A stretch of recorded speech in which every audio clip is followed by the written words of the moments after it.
The morning report for the 16th of June 2010. It was a good night last night on Wall Street. Once again, the stocks rallied.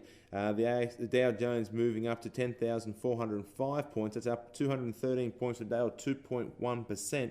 S&P 500 up 2.3%, and the Nasdaq up 2.8% overnight. So it was some strong moves, but predominantly the main cause of the move was the confidence with Europe's ability to deal with its debt crisis. So that's not going to help Australia too much. We're still dealing with the super tax crisis.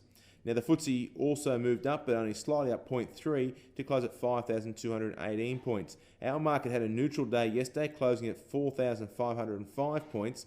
Though we do look like we'll be up another 1.5% today, closing around the 4,600 mark.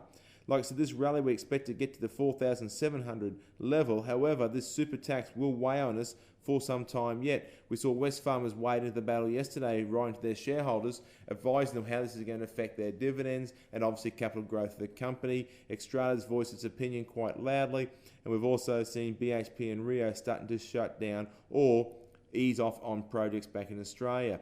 Certainly the Rudd government is now coming to the table with the coal seam gas group and has certainly looking at doing a deal there. However, I don't see they can do a deal with one group and not the rest. Certainly the Rudd government will back down on this over time, but until they do, our market will suffer and it will struggle to get much higher. Keep in mind, BHP and Rio are a large part of our market, as with all resources companies. If they can't move forward and make profits, certainly our market will be held down accordingly. And so what we do there is basically, I think we need to keep a close eye on this. Those who have a high speculative nature, certainly you may want to play some of the resources sector, something like Fortescue Metal, to get into the battle and assume that the Rudd government will do some negotiations, which will see this part of the sector jump up. But certainly it's going to be an interesting election coming in with this super tax still hanging around. For more information, go to our website at growyourwealth.com.au.